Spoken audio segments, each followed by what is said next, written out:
American Conference in Houston, put together by Judy Hingan and folk. So it means a lot to me to be here, and I'm sure students out there one day will be up here in my shoes and speaking at VPS another conference as well. So I look forward to that in the future. Today I'm just going to talk to you about the concept of civil society, the strength, the liabilities, and the boundaries of civil society. Then I'm going to talk about the making of civil society in communist Vietnam. The concept of civil society has experienced a renewed interest of late, beginning with the anti-communist descent in Eastern Europe. In particular, Poland's solidarity has revived the classic liberal notion that civil society not only served as a collective political resistance against oppressive government, but also organized people for democratic participation and socialized political values necessary for self-government. Since then, a body of literature has linked independent groups and voluntary association of civil society to play a vital role in the efforts of a democratic government. And yet, it is also well documented that civil society could pose a threat to democratic institutions as much as it supports. It has been shown that churches and social clubs can be quite exclusionary in their membership based on race, gender, and ethnicity. Also, like government, civil associations are capable of bigotry, discrimination, corruption, and political coercion. Also, group interests of civil society can also place extreme demands on government so that the government, the mechanism of government is to serve private ends, particularly interest groups. And lastly, there is inequality in regarding to the resources, capability, and credibility among actors in civil society. In situations where there is a weakening of secondary groups and associations or social buffers between individuals and the state, it makes individuals vulnerable to ferocious mobilization and extinction, as was the case of Nazi, Stalinist, Mao, and Ho Chi Minh regimes. And thus, in the recent renaissance of civil society, we should be reminded that history warned us to moderate the optimism about civil society. Ideally, it is thought that civil society ought to be identified with fluid voluntary association whose members belong to more than one group. Participants in civil society ought to engage in enterprises that are plural, local, and particular. And thus the key of an ideal civil society is diversity, and one that is transcendent. And distinguish civil society from representative government. The representative government speaks and acts officially for the common good. Civil society that is plural and particular guards against any effort on the part of the state to program a person in its own image or make it impossible for individuals to seek out some portion of negative liberty of, don't try to tell me how to live.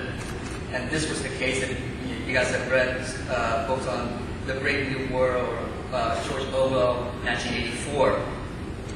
And that's ideally speaking. In practice, however, civil society can range from very rigid, segmented groups based on religion and ethnicity to more fluid voluntary association.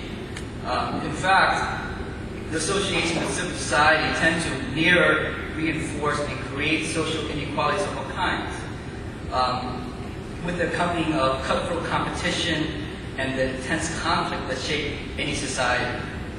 This means, for example, when democracy does take place, it is not necessarily implied that participants in civil society would use reform to strengthen rights and rules to protect the interests of civil society. Rather, reforms can be used by powerful new political entrepreneurs to capture private networks, or it can be used to reinstate the rule of powerful families, or remnants of the old regime. And this was the case in Thailand at the end of the 1980s, in the Philippines in the wake of the Marcos fall, and in Indonesia with the fall of Suharto regime. And this is to say that there is potential danger that civil society holds for government and vice versa. And that is, push the boundary too far in the direction of civil society, the government can collapse into anarchic disorder. push the boundary too far in the direction of government, then civil society can wither away. What is noted in most research is that a vibrant society needs a limited constitutional government to enforce individual rights and the rights of collectives. Conversely, government, at least democratic governments, need a vibrant civil society to carry the burden of maintaining a healthy culture and a healthy citizenry, to provide ordinary private goods and to respect its government.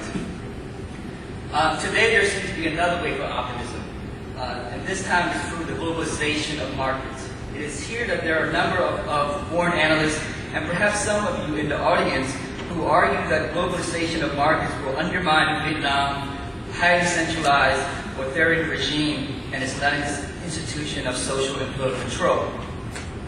Modernist theorists suggest that Vietnam's greater integration to the global economy and its robust economic growth will continue to strengthen the middle class and a technically educated population, of which they will create a centers of power and system of science, technology that would be unable to be accommodated within the Vietnam regime. They also, democratic theorists, argue that economic globalization paves the way for democratization through progressive reforms in which the fundamental impact is that the creation of new social and transnational states, particularly new areas for political struggles, and so on. And it is then presumed that individuals and association of the existing civil society in Vietnam would take advantage of these opportunities to develop their interests independent of state control. And moreover, of course, the globalization has created a transnational civil society in which international NGOs actively promote civil society in Vietnam by demanding domestic NGOs as local partners. And you can see this with the various chapters of the George Soros Open Society and the Ford Foundation. There are also development NGOs that engage in bottom-up and participatory good governance, pro-poor growth, and gender equality development. And this can be seen in the World Bank in Vietnam and United Nations development programs in Vietnam. Some analysts assert that marketization or liberalization has weakened the state, and that is the hallmark of economic reform is decentralization. And this undermines the country-led institution and their actors. And it's true that marketization has in some ways weakened the country's former household registration system, state employment system, and the networks of neighborhood police once in place to keep citizens' lives within the bounds of the state. Moreover, decentralization has unleashed dynamic forces. There is a popular mass culture. There is a gap between private belief and official ideology. And there's a variety of civic and professional organizations that try to seek space apart from the state. Also, the World Value Survey in Vietnam 2001 gives support for the argument that Vietnam integration to the global economy has brought about increasing demand for democracy and less corruption in the political system. Yet, much is noted that economic reform has devised by the Vietnamese Communist Party is not intended to produce these elements of civil society. In other words, these elements came upon because economic reform initially had been conducted in an ad hoc manner. And so the communists weren't able to control things in the very beginning.